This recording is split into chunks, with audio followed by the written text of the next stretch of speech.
የአይሁድ ጠላቶች ሊሰለጥኑባቸው በነበረው ቀን መቼ? አይሁድ በጠላቶቻቸው ላይ ምን እንዲሉ እንዲሰለጥኑ ነገሩ ተገለበጠ። የዛኑ ቀን ሊሰለጥንብሽ ባለው በዛው ቀን ትሰለጥኝበታለሽ።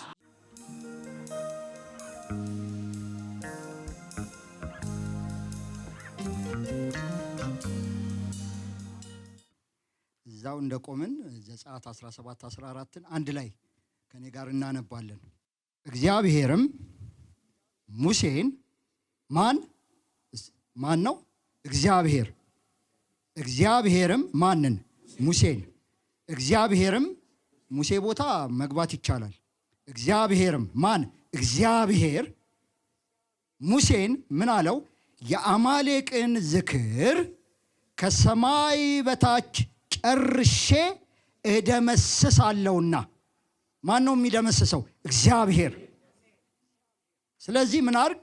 ይህን ለመታሰቢያ በመጽሐፍ ጻፈው፣ ለትውልድ ማለት ነው። ብቻ አይደለም፣ በኢያሱ ጆሮ ተናገር፣ ትውልዱ እንዲሰማ። እስቲ የአማሌቅ ዝክር ይደመሰሳል። በእውነት ዛሬ የሚደመሰስ ነገር አለ፣ የሚረገጥ ነገር አለ። አማሌቅ ሲባል የሚደብረን ሰው ትዝ አይለንም አይደል? የሚያስቸግረን ሰው፣ በጣም አላስወጣ አላስገባ ያለን የሆነ ወይ መስሪያ ቤት አልጠራም መድረክ ላይ ትዝ አይለንም። አማሌቅ ስንል ግለሰብ ወይ ማህበረሰብ አይደለም። መጽሐፍ ቅዱስ እኮ በግልጽ ነግሮናል። ጠላታችን ስጋና ደም አይደለም። ከጨለማ ዓለም ገዢዎች ጋር ነው። እኛ ብርሃን ሆነን ስንመጣ ከጨለማ ጋር ነው የምንታገለው። ከስልጣናት፣ ከኃይላት እንዲሁም በሰማያዊ ስፍራ ካሉ ርኩሳን መናፍስት ሰራዊት ጋር ነው መንፈሳዊ ውጊያችን። ስለዚህ ጠላታችን መንፈሳዊ እርኩስ መንፈስ ከእርኩስ መናፍስት ሰራዊት ጋር ነው። ጠላታችን እርኩሳን መናፍስት ከሆኑ እኛ ደግሞ ምንዋጋው ይላል መጽሐፍ ቅዱስ። በጣም ነው እኮ የሚገርመኝ። ሁሉ ሙሉ ፓኬጅ ሙሉ ነገር እኮ ነው የሚነግረን። ጠላታችንን ይነግረናል፣ መሳሪያችንንም ይነግረናል። የቃጦራችን ያ አሁን የነገርኳቸው ኤፌሶን 6:12 ላይ ነው የምናገኘው። ሁለተኛ ቆሮንቶስ 10:3 ላይ ደግሞ የጦር ስልታችንን ይነግረናል። የጦር ስትራቴጂ ወሳኝ ነው አይደል? የጦር ስልታችን ደግሞ ይላል የምንኖረው በዚህ ዓለም ቢሆንም ሁለተኛ ቆሮንቶስ 10:3 የምንኖረው በዚህ ዓለም ነው። በዚህ ዓለም እንደሚኖር ሰው ቁርስ እንበላለን፣ ምሳ እንበላለን፣ መስሪያ ቤት እንሄዳለን ወይ እንነግዳለን። ግን ስንዋጋ በዚህ ዓለም ስልት አይደለም ይላል። ስልታችንም መንፈሳዊ ነው ማለት ነው። እና ደግሞ የጦር መሳሪያችን በጦር ሜዳ የጦር ስልትና ደግሞ ጠላትን ማወቅ ደግሞ የመሳሪያችንን ማወቅ በጣም ወሳኝ ነገር ነው። እና መጽሐፍ ቅዱስ የጦር መሳሪያችን ይላል እዚህ ሁለተኛ ቆሮንቶስ ምዕራፍ 10:4 ላይ ስጋዊ አይደለም። ምክንያቱም ስጋዊ ስላልሆነ ጠላታችን ያስፈልገናል መንፈሳዊ የጦር ዕቃ። የኛ የጦር ዕቃ ምሽግን ለመስበር በእግዚአብሔር ፊት ብርቱ ነው ይላል። በእግዚአብሔር ፊት እንደውም በዚህ በአዲሱ መደበኛ ትርጉም ላይ ደግሞ የምንዋጋበት የጦር መሳሪያ የዚህ ዓለም መሳሪያ አይደለም። የኛ ታንክ የኛ ሚሳኤል የዚህ ዓለም አይደለም። ይሁን እንጂ ምሽግን ለመደምሰስ ምሽጉ ይመታል። ምሽግን ለመደምሰስ የሚችል መለኮታዊ ኃይል ያለው ነው ይላል። መለኮታዊ ኃይል ተሸክመ ነው ወንድም የምትዞረው እህቴ። መለኮታዊ ኃይል ያለው መሳሪያ፣ የሚሰብር መሳሪያ፣ የጠላትን ምሽግ የሚመታ መሳሪያ ታጥቀናል። ክብር ለሱ ይሁንልን። አያችሁ፣ ይሄ መንፈሳዊ ነገር ነው። አሁን እርገጡ አልኳችሁ አይደል? ኢየሱስ ምን እንዳለ ታውቃላችሁ? ሉቃስ 10:19 ላይ እነሆ እባቡና ጊንጡን ትረግጡ ዘንድ እኮ ነው ያለው። እባብና ጊንጡን ትረግጡ ዘንድ በጠላት ኃይል ሁሉ ላይ ስልጣንን ሰጥቻችኋለሁ፣ የሚጎዳችሁ ምንም የለም። ጊንጥ ረግጦ የሚያውቅ አንዳንዶቻችን አይተን ላናቅ እንችላለን። ጊንጥ አይተን አናቅም አንዳንዶቻችን ወይ ብዙዎቻችን። እባብና ጊንጡን ኢየሱስ እኮ መንፈሳዊውን ዓለም ነው የሚናገረው። አያችሁ፣ መንፈሳዊ ዓለምን የምንረዳበት የቃሉና የመንፈስ ኃይል ያርፍብናል በእውነት። እና ልክ መንፈሳዊውን ዓለም አነበበና ኢየሱስ ጊንጥ ትረግጣላችኋል። እኔ አንድ ቀን ቁጭ ብዬ ምንድነው ይሄ ጊንጥ የሚባለው ነገር እኔም አላቀውም አይቼውም አላቅም ያልኩ እያጠናው እያለ ለካ ተናዳፊ እንስሳ ነው፣ ተናዳፊ። እና የሚገርማችሁ የጊንጥ መርዝ ያለው ከኋላው ነው፣ በጭራው በኩል ነው የሚነድፋችሁና ጀንትል ነው ጊንጥ። ተናዳፊ አይመስልም፣ ሰላማዊ ይመስላል። እና አብዛኛውን ጊዜ ደግሞ ቀን ላይ አይወጣም። ወይ ድንጋይ ስር ነው ያለው፣ ወይ እንጨት ስር ነው ያለው፣ ወይ ዋሻ ውስጥ ነው ያለው። ልክ ሲጨልም ማታ ብቅ ይላል። ልክ ባለፈው አማሌቅ ምንድነው የሚያደርገው? ድካምን ተከትሎ አይደለም አማሌቅ በለው ጊንጥን። ምክንያቱም በጊንጥ የተነደፈ ሰው ምልክቱ ምንድነው ብዬ ማጥናት ጀመርኩኝ። አንድ ቀን በጊንጥ የተነደፈ ሰው ይደነዝዛል። ድንዛዜ፣ እረፍት ያጣል። በቃ እረፍት ያጣል፣ ይጨነቃል። እና እንደውም መጨረሻ ላይ የመተንፈስ ችግር ያጋጥመዋል ይላል ሐኪም። ምልክቶቹ በጊንጥ የተነደፈ ሰው ምልክቶች፣ እነዚህ ምልክቶች በየትኛውም መንገድ በዚህ ጉባኤ በአንድ ሰው ላይ የተገኙ እንደሆነ ዛሬ በጌታ በኢየሱስ ስም የአማሌቅ ዝክር ይደመሰሳል። አሜን። ልክ እንደ አማሌቅ ማለት ነው። አደንዛዥ መንፈስ፣ ድንዝዝ የሚያደርግ ለመንፈሳዊ ነገር የሚያደነዝዝ መንፈስ በጌታ በኢየሱስ ስም ይመታ። አሜን። ግዴላችሁም ትምህርትም ጦርነትም እናርግ፣ ችግር የለውም። የትኛውም አስጨናቂ መንፈስ አድብቶ ድካምን ጨለማን ተገና አድርጎ የሚመጣ በጌታ በኢየሱስ ስም ይረገጥ። አሜን። ምን ትሉታላችሁ? ትረግጡታላችሁ ብሏል ኢየሱስ። እንግዲህ ባለፈው አንድ የአማሌቅ የጦር ስልት የውጊያ ስልት ነግሬያችኋለሁ። ዛሬ ሁለት ነግራችኋለሁ። በጣም ወሳኝ የሆኑትን ነው የምነግራችሁ። የምነግራችሁ ለምን እንደሆነም ነግሬያችኋለሁ። ፓስተር እንዳለው የአሜሪካዊው ጄኔራል ለጀርመናዊ ጄኔራል እንዳለው ማለት ነው። ያሸነፍኩ ለምንድን ነው ያለው? መጽሐፉን ስላነበብኩት ነው። ሸምድጄ ነው የመጣሁት። አንተ በየት በኩል እንደምትመጣ እኔ መጽሐፍን ሳነብ ገብቶኛል። ስለዚህ ትሸነፋለህ። ቀድሜ መጽሐፉን አንብቤዋለሁ። እንወደዋለን ይህን መጽሐፍ።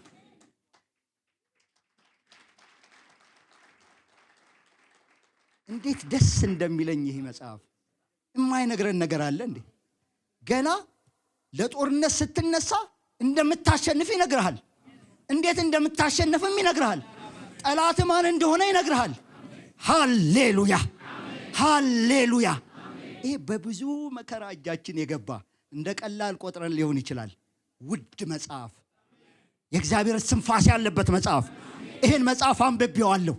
ነግሮኛል፣ ጠላቴን ነግሮኛል፣ የጦር ዕቃዬን ነግሮኛል፣ የጦር ስልቱን ነግሮኛል።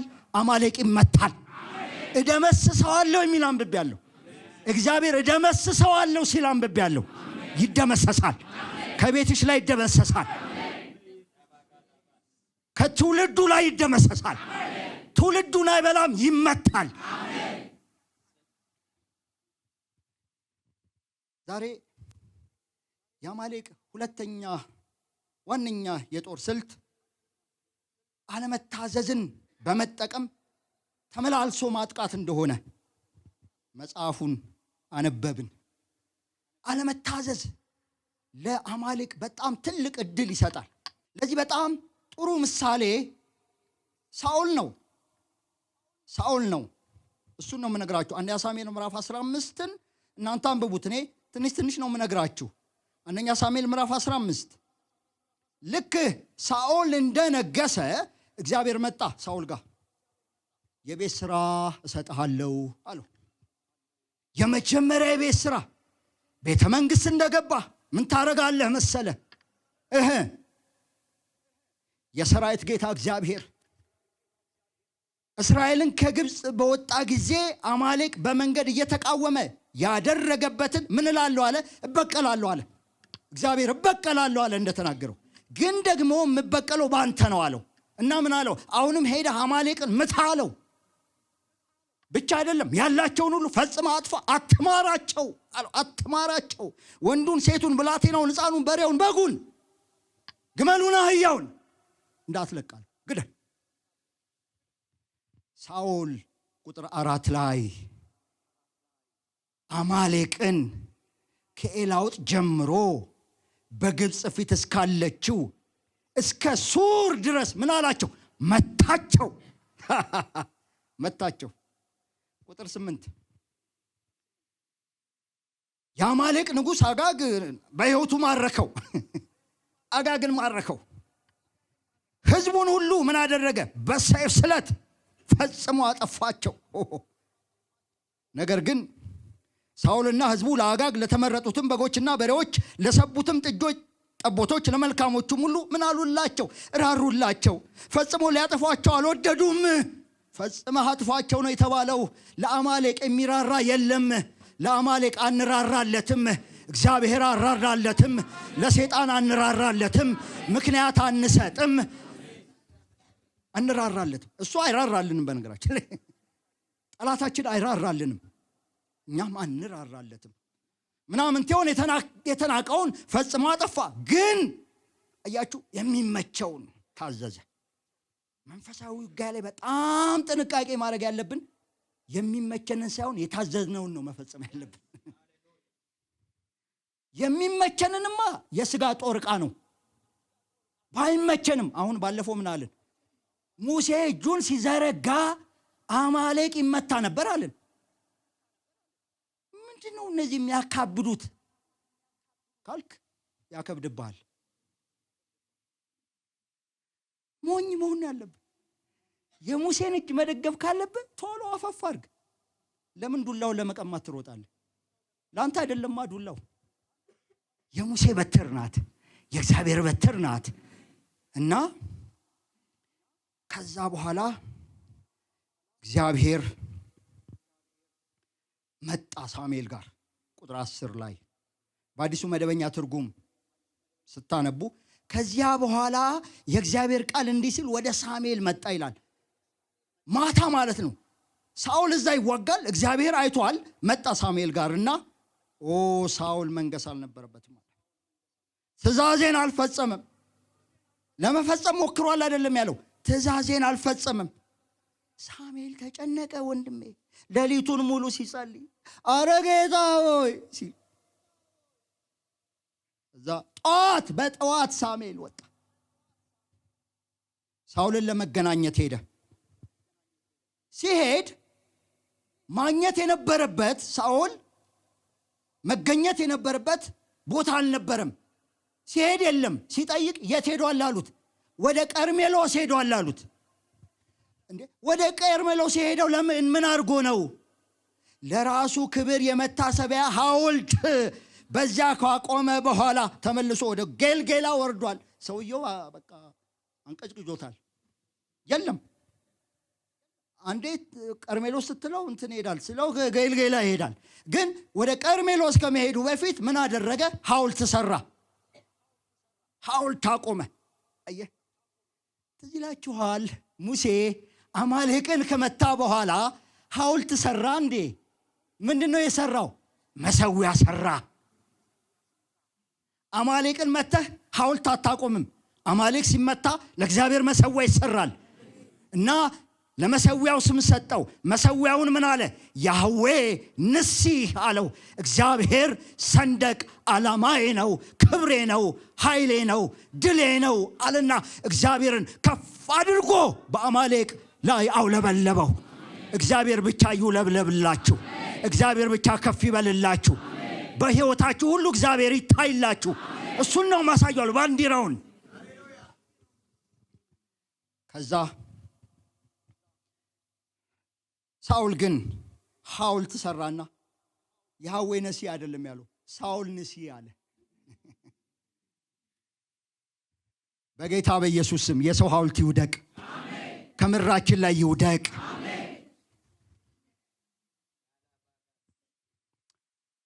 ሳሙኤል ፈልጎ አፈላልጎ አገኘው። ልክ ሲሄድ ሳውል ማንም እኮ አልጠየቀውም። ጌታ ይባርክህ አላለም። ቁጥር 13 አንተ እግዚአብሔር የተባረክውን በእግዚአብሔር አለ። ማንም አልጠየቀውም። የእግዚአብሔርን ትእዛዝ ፈጽም ያለው ማን ጠየቀ?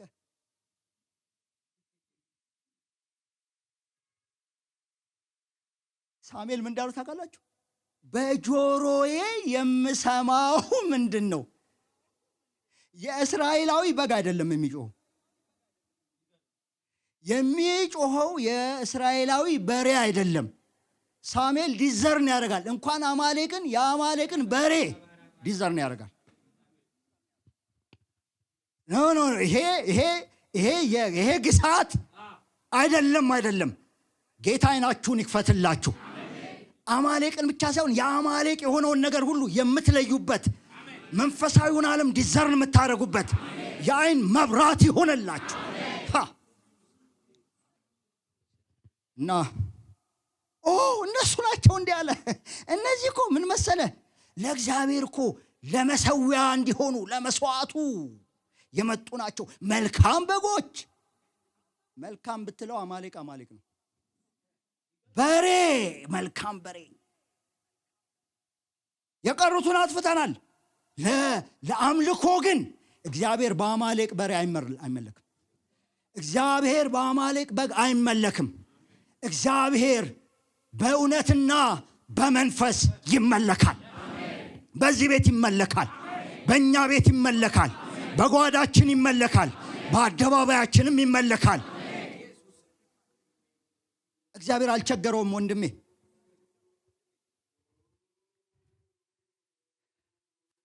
እዛ ይሄን ሁሉ ሲያወራ ሳሙኤል ምን እንዳሉ ታውቃላችሁ? ቆይ አለው። ቆይ የምትል ቃል አለች ቁጥር 16 ላይ ቆይ አትቀጥል። እግዚአብሔር ሌሊት የነገረኝን ልንገርህ። ለካ ላይቭ እየተላለፈ ነበር። ሳሙኤል ላይቭ እየተላለፈ ነው። እዛ ማታ ላይቭ ተላልፏል። እዛ ጦርነቱ ላይቭ ተላልፏል። እዛ እነግርሃለሁ፣ ሌሊት የነገረኝን እነግርሃለሁ አለ። አንተ በጣም በዓይን ሁሉ ፊት ታናሽ በነበርክ ጊዜ እግዚአብሔር የነገድ አለቃ አድርጎህ ነበር አለው።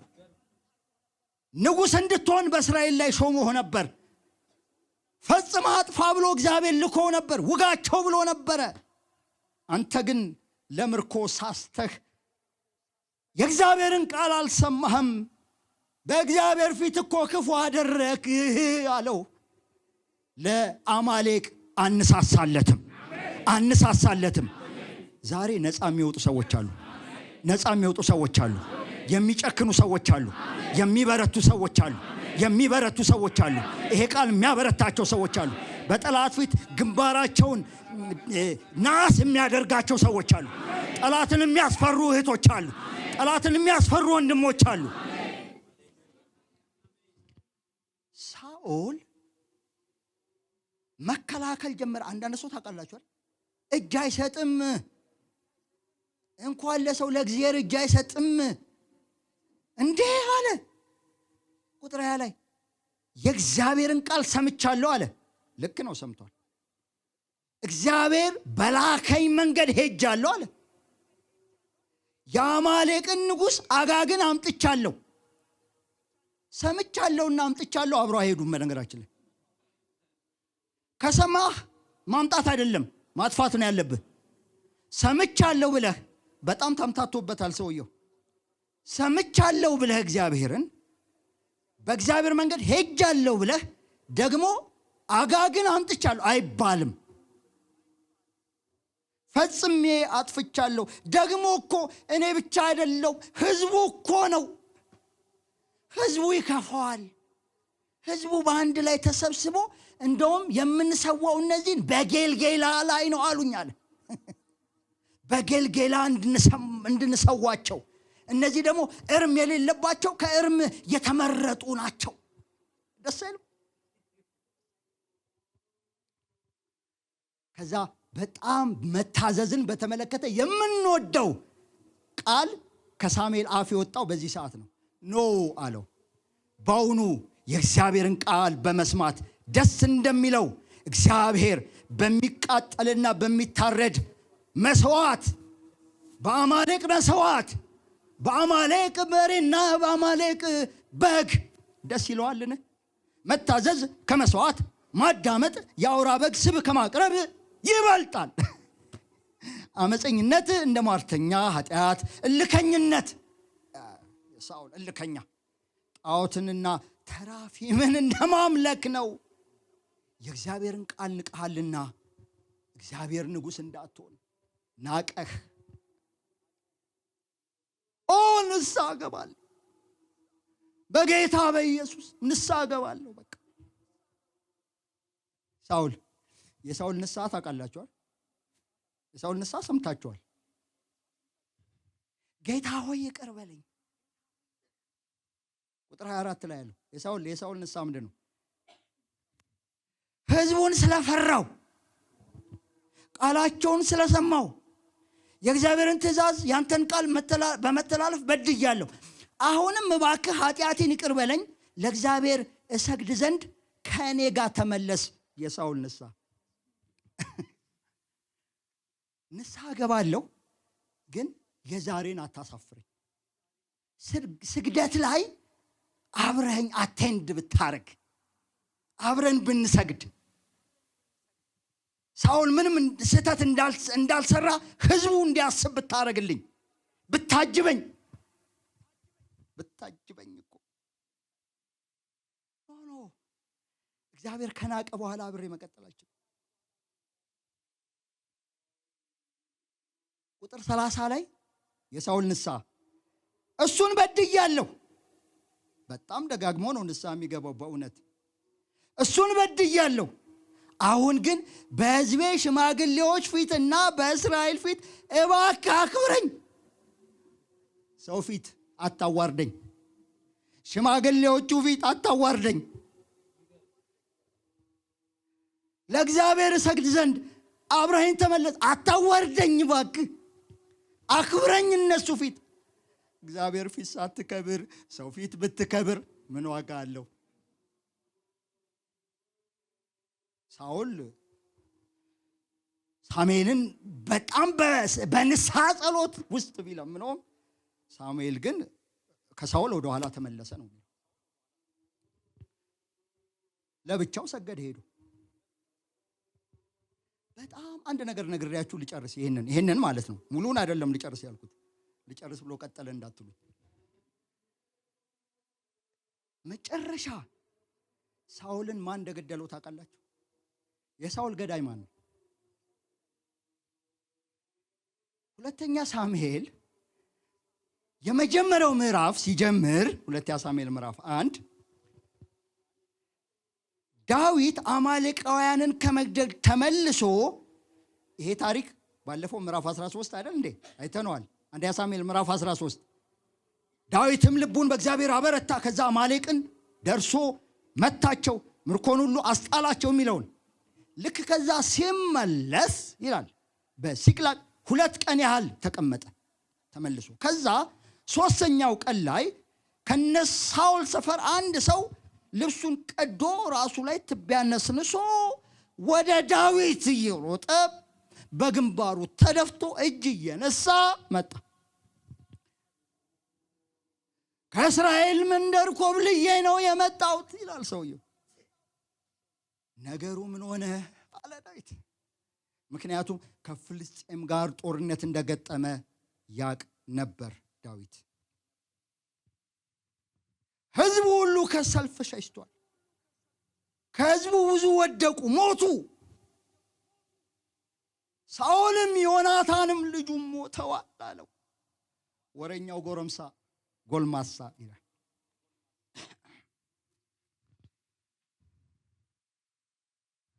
እንዴት ነው የሞቱት? ወረኛው ጎልማሳ አለ ድንገት ወደ ጌባውን ተራራ መጣው አለ። እነሆ ሳኦል ጦሩን ተመርኩዞ ቆሞ ነበር።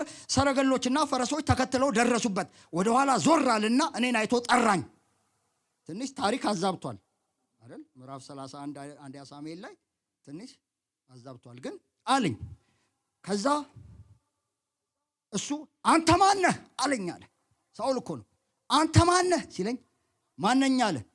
አማሌቃዊ ነኝ ብዬ መለስኩለት።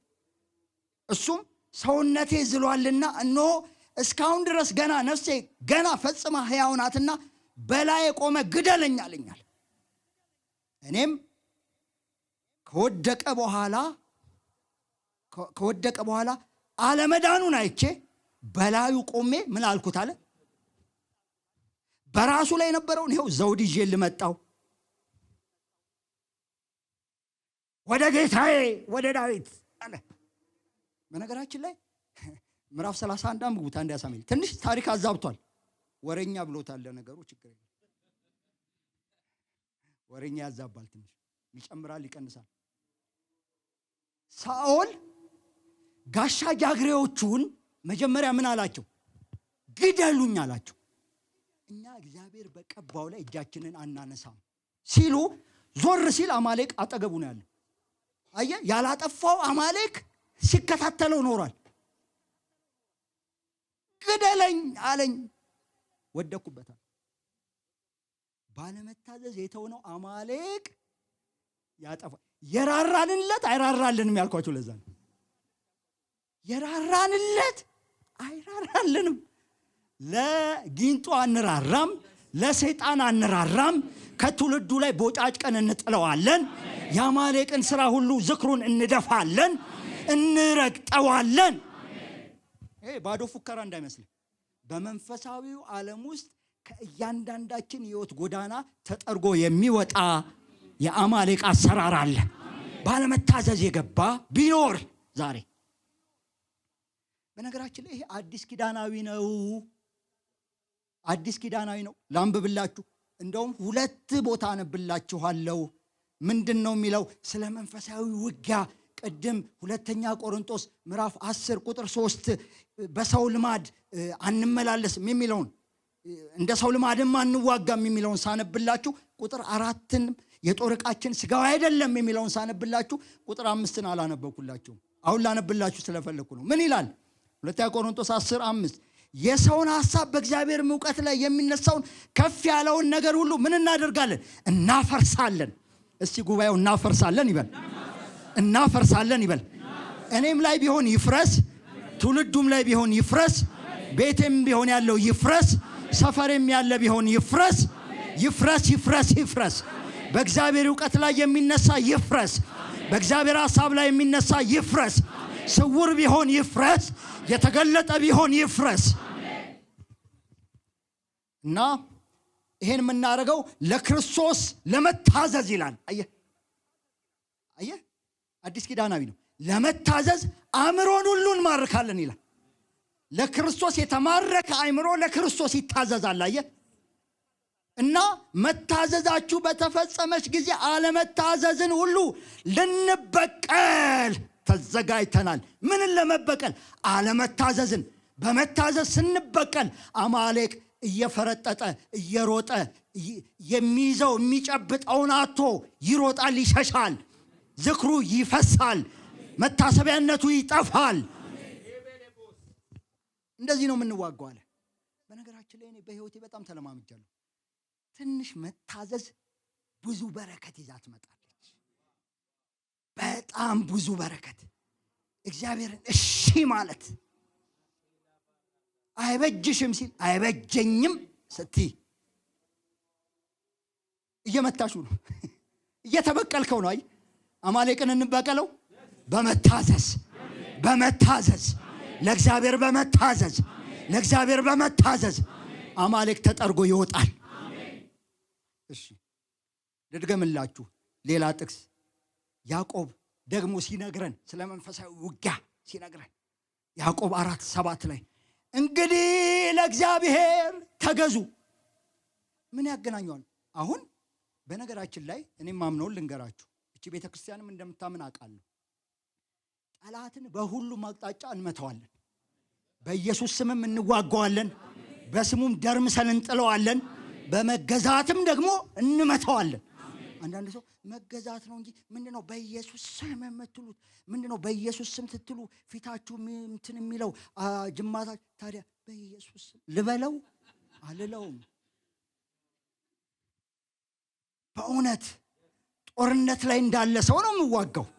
በኢየሱስ ስም ይውደቅ፣ በኢየሱስ ስም ይውደቅ፣ በኢየሱስ ስም ይውደቅ።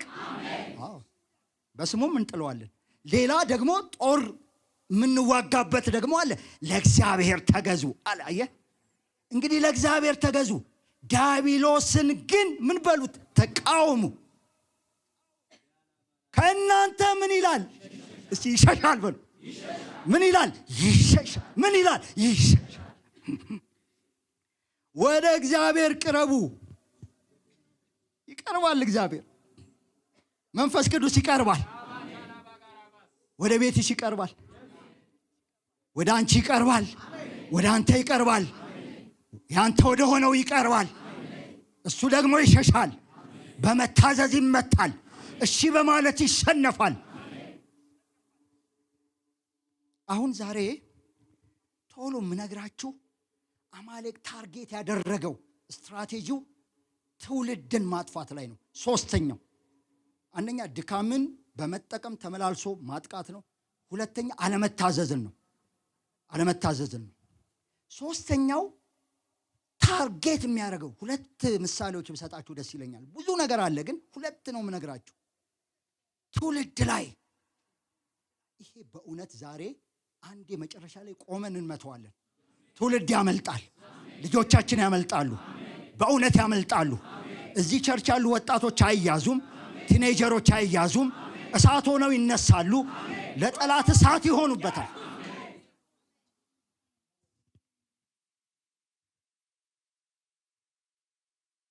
እዛው ዳዊት ጋር እንሂድሽ። አንደኛ ሳሙኤል ምዕራፍ 22 እናንተ ሙሉን አንብቡት። ዳዊት እንደምታውቁት ከሳውል እየሸሸ ተንከራቷል።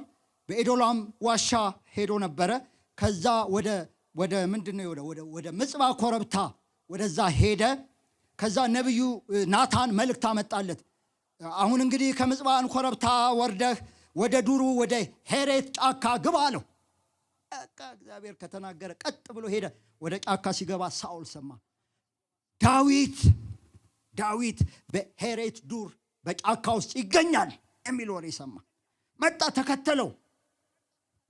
ልክ እዛ ሄሬት ጫካ ማማው ላይ ያለ ቆመና ሳውል ባጠገቡ የነበሩትን ባሪያዎችን ጋሻ ጃግሬዎችን ሁሉ እንትን ማድረግ ጀመረ። ይሄ በቃ እኔን የሚቀበለኝ ሰው የለም፣ በቃ መውቀስ ጀመረ። የእሴይ ልጅ ዳዊት ቤቴ ሆኖ ከልጄ ጋር ተመሳጥሮ ሲያሴርብኝ እየሰማችሁ እያወቃችሁ ዝም አላችሁ። ኢንፎርሜሽን የሚሰጠኝ ሰው የለም አለ። በቃ ምሬት ሲያማር ሁላችሁም ዶልታችሁብኛል ነው ያለው። እኔ ላይ ያልተነሳ የለም። በዚህ በኩል ዳዊት ይማማላል ከዮናታን ጋር፣ በዛ በኩል ደግሞ ማንም አይታዘዘኝም፣ ማንም አይሰማኝም። ይሄን ሲናገር ኤዶማዊው ዶዬቅ ቆሞ ይሰማ ነበር ይላል። ኤዶማዊ ማለት ነግራችኋል። ዘፍጥረት 36:1 ኤዶም የተባለው የኤሳው ትውልድ ነው ይላል። የኤሳው ትውልድ ነው። ኤሳው ደግሞ የማን አያት ነው? የአማሌቅ አያት ነው። የተያዘ ነው። ማንም የለኝም ሁሉ በቃ እኔ ላይ ሲል አለውልህ እኔ አለ ዶይቅ፣ እኔ አለውልህ። እንደውም አንድ ሚስጥር እነግርሃለሁ፣ ዳዊትን አይቼዋለሁ። ወደ ካህኑ ወደ አኪጦብ ነው አይደል? የአኪጦብ ልጅ አቤሜሌክ ወደ ካህኑ ወደ አቤሜሌክ ሲገባ አይቼዋለሁ አለው። አይቼዋለሁ። ገባና ደግሞ እጁን ጭኖ ጸለየለታል። እግዚአብሔርን ጠየቀለታል። የት በቃ ይከታተል ነበር ዳዊት። እሱ ብቻ መሰላለው። ስንቅ ቋጠረለታል። ስንቅ አረ እንደውም የሚቀርብህ ሰው ምን እንዳረገ ታውቃለህ? አዎ ጎልያድን የገደለበትን ሰይፍ ሁሉ በስጦታ ሲያበረክትለት አይቻለሁ አለ። ነቀለ ነው የምትሉ ሳውል በአስቸኳይ አቤሜሌክ ወደ እኔ እንዲመጣ አቤሜሌክ ተጠርቶ መጣ። አንተ ጠላቴን አስታጥቀሃል አለው።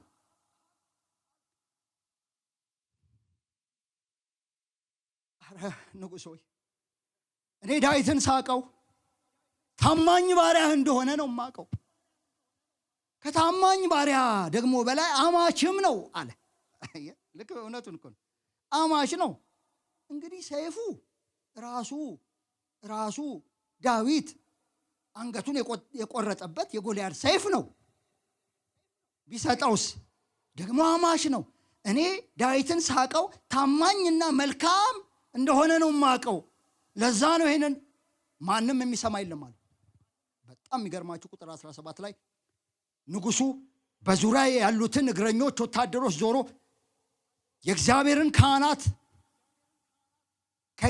ከዳዊት ጋር ኮብልሎ እያለ ሳይነግሩኝ በዛ ላይ ደግሞ አላግጠውብኛል፣ ስንቅ አስታጥቀዋል፣ ጠላቴን ግደሏቸው አለ። ግደሏቸው ካህናቱን። የሚገርማችሁ ቁጥር 17 ላይ የንጉሡ ባሪያዎች ግን እጃቸውን በእግዚአብሔር ካህናት ላይ ይዘረጉ ዘንድ ምን አሉ? እምቢ አሉ። ዞር ሲል ይከታተላል። በንቃት ዶይቅ ዞር አለና ቁጥር 17 ላይ ንጉሡ ዶይቅን አንተ ዞረ በካህናቱ ላይ ውደቅባቸው። ገና አልጨረሰም። አንተ ሳውል ሄደ። ኤዶማዊው ዶይቅ በካህናቱ ላይ ወደቀ።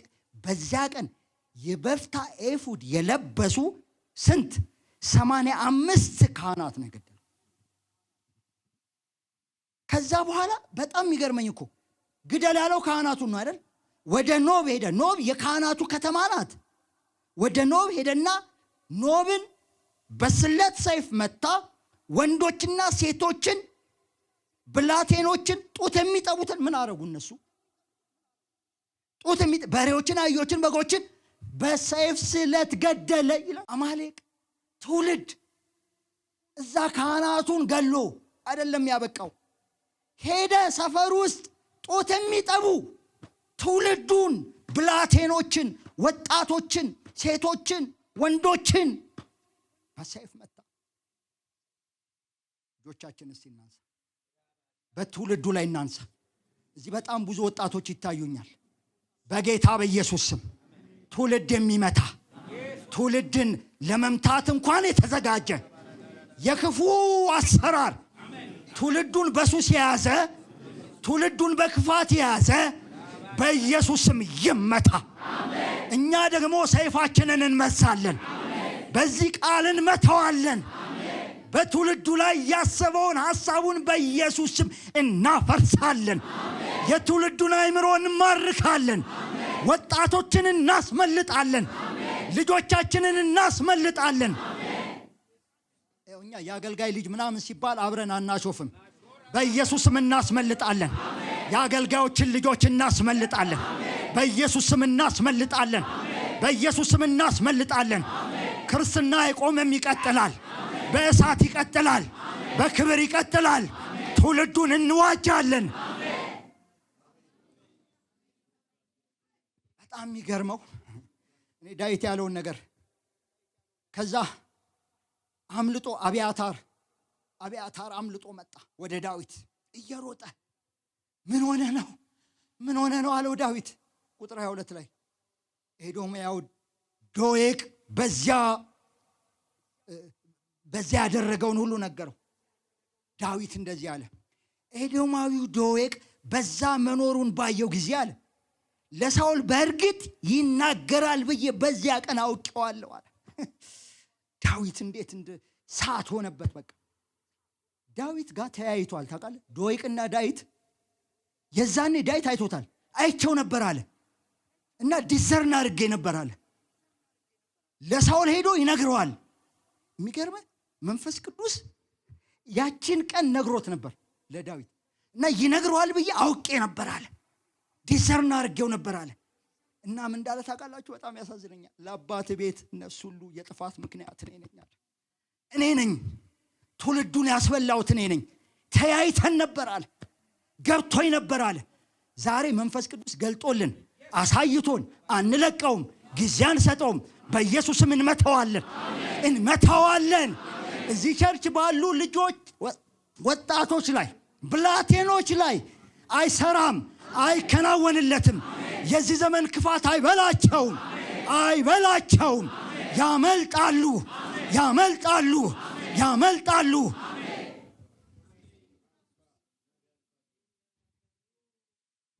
በኢየሱስም ዝክሩ ይደፋ፣ በኢየሱስም ይደምሰስ። ትውልድ እናስመልጣለሁ ነገር ቀጥሎ። ይሄ ጸሎት ቤታችሁ መቀጠል አለበት።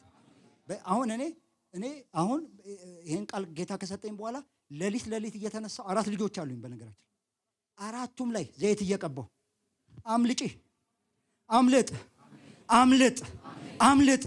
ትውልዳችንን አይበላው። ይሄን ቃል ሰምተን ፊት አንሰጠውም። ይሄ ትውልዱ የዘመኑ ክፋት ምናምን ብለን አንልም። መንፈሳዊ ዓለም ገብቶናል። በመንፈሳዊ ዓለም የሚሰራ ክፉ አሰራርን ሁሉ ከትውልዱ ላይ በጌታ በኢየሱስም እንሰብረዋለን። ለዛ ነው ታውቃለህ አይደል? እግዚአብሔር ለኢያሱ ንገረው አለ፣ በጆሮው እንዲሰማ ጻፈው አለ። በመጽሐፍ ለምን በቃ ሌላ እንደው ከትውልድ ወደ ትውልድ በአፈ ታሪክ ሲወርድ ሲዋረድ ነገርየው ቀሎ እንኳን እንዳይሄድ በጽሁፍ ይስፈርልኛል እግዚአብሔር። ትውልዱ አይበላም። ታውቃላችሁ፣ እችን ንገራችሁ፣ የአስቴር መጽሐፍ የተጻፈው በዚህ ምክንያት ነው። ይሄ ነው ምክንያቱ። የአስቴር መጽሐፍ አስቴር ሞገስ አገኘች፣ ቤተ መንግሥት ገባች። ከዛ በኋላ አማሌቅ ብቅ አለ። እንዴት በሉኝ። ምዕራፍ 3 ቁጥር 1 የአስቴር መጽሐፍ ከዚህ ነገር በኋላ ንጉሥ አርጤክስስ የአጋጋዊውን የአማዳቱን ልጅ ሃማን ከፍ ከፍ አደረገው። የማንን አጋግ ማን ነበረ? ሳኦል ማርኮ አሳዝኖት የራራለት አጋጋዊ ሆኖ መጣ። አሁን አጋጋዊ ነው የሆነው። አጋጋዊ ማለት ትልቅ ማህበረሰብ ሆነ ማለት ነው። የአንድ ትራይብ፣ የአንድ ዘር፣ የአንድ የዘር ግንድ መጠሪያ ሆነ ማለት ነው። አጋጋዊው ሃማ ማለት አጋጋዊ ነው። ልክ እግዚአብሔር በቤተ መንግሥት አስቴርን ከፍ ሲያደርግ ብቅ አለልህ አጋጋዊው ሃማ መጣና ከዛ ሲያይ ሁሉ ይንበረከክለታል፣ ሁሉ ይሰግድለታል። አንድ ሰውዬ አልሰግድም አለ።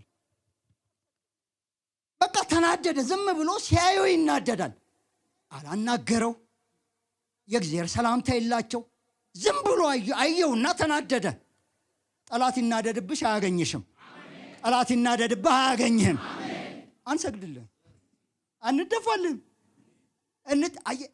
መንፈሳዊ ዓለም ይግባባል። አየህ፣ አልሰግድም አለ።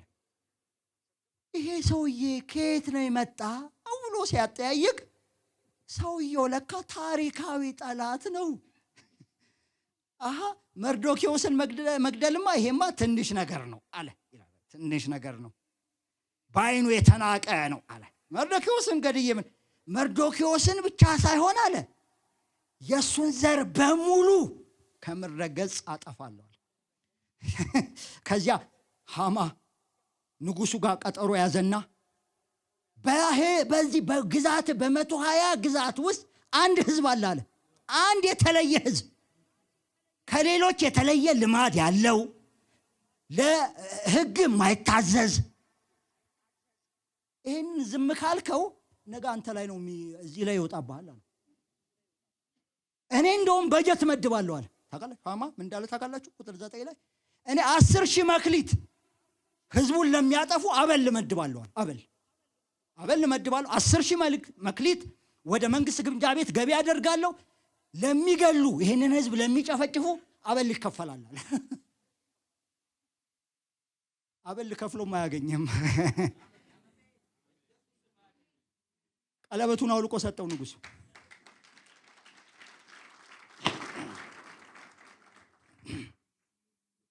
ከዛ ወዲያው በፍጥነት ቁጥር 12 ላይ ሁሉን ሰበሰበና ጻሾችን ሁሉ ከህንድ ጀምሮ እስከ ኢትዮጵያ ደብዳቤ ተጻፈ። ምን የሚል? በአንድ ቀን ይጥፉ የሚል፣ በአንድ ቀን ይገደሉ፣ ይደምሰሱ፣ ምርኳቸውን ሁሉ ዝረፏቸው የሚል ደብዳቤ ተጻፈ፣ ተፈረመ፣ ተላከ። አየህ፣ ይሄ የሐማና የመርዶክዮስ ጸብ አይደለም። ከአይሁድ ከእሴይ ግንድ የሚወጣ ራሱን የሚቀጠቅጥ አለ፣ ይመጣል። የኪዳኑን ህዝብ ስለጨረስክ የመጨረስ አጀንዳ ስላለህ መሲሁን ከመምጣት አትከለክለውም፣ አታገኘውም። ይሄንን ኪዳን ህዝብ እናንተ የአዲስ ኪዳን ህዝቦች አትገኙማ፣ አንገኝማ፣ አንገኝማ። ይማማላል፣ አንገኝም። ደብዳቤ ጽፋል፣ አንገኝም። ስንት ጊዜ ደብዳቤ እንደተጻፈብህ አታውቅም? ደብዳቤ ተጽፎብህ ተፈርሞ አልቆ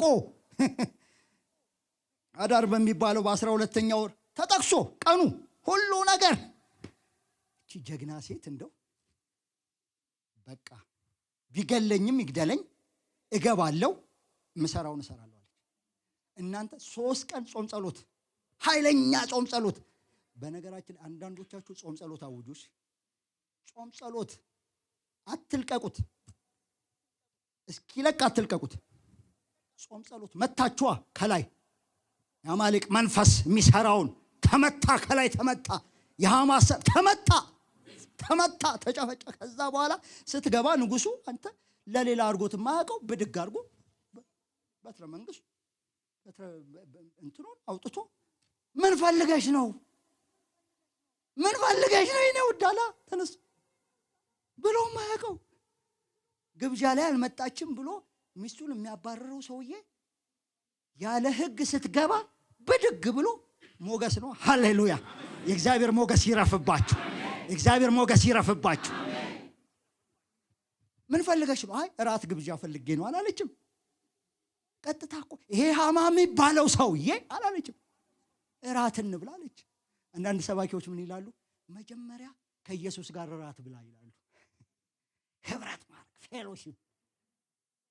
አንተ ሴትዮዋ አደገኛ ናት። ፌሎሺፑ ላይ ሐማ እንዲገኛለች። ሐማ በደስታ የዛ ቀን ቤተሰቡን ተሰናብቶ እራት ግብዣ አለብኝ ብሎ አልመጣም። ከዛስ እሺ ምን ፈልገሽ ነው? አይ ሁለተኛ እራት አለች። ደግሞ ሴት ሁለተኛ እራት ለካ በመንፈሳዊ ዓለም ዲዘርን አድርገዋል። አይ የዛለት ለካ መጽሐፍ። ሰውየው ደግሞ እንቅልፍ አያጣም። ንጉሱ ገና አልጋ ላይ እንቅልፍ የሚያደርገው ሰውዬ ቢገላበጥ እስኪ መጽሐፍ ላንብብ ብሎ የትኛውን መጽሐፍ ይመርጣል?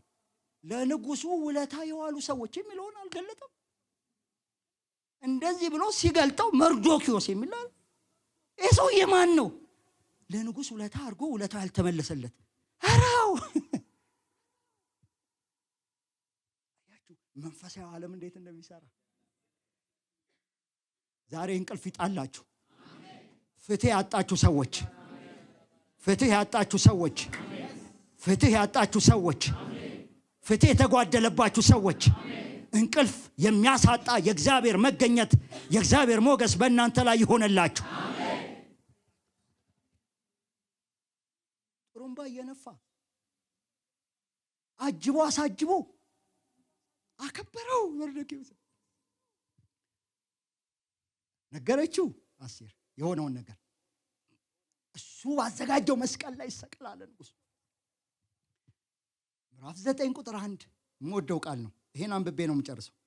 አዳር በሚባለው በ12ኛው ወር ከወሩም በ13ኛው ቀን የንጉሱ ትእዛዝ አዋጅ ሊፈጸም በነበረው ቀን መቼ? የንጉሱ ትእዛዝ የትኛው? አይሁድ ሁሉ በአንድ ቀን ይገደሉ፣ ንብረታቸውን ሁሉ ውረሱባቸው የተባለው ቀን፣ የዛው ቀን የአይሁድ ጠላቶች ሊሰለጥኑባቸው በነበረው ቀን መቼ? ጠላት ሊሰለጥን ቀጠሮ በያዘበት በዛው ቀን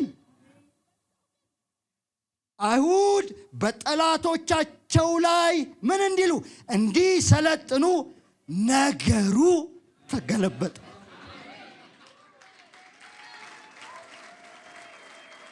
ተገለበጠ። የኛ አምላክ ነው። ገለበጠዋ። መቼ? የዛኑ ቀን ሊሰለጥንብሽ ባለው በዛው ቀን ትሰለጥኝበታለሽ።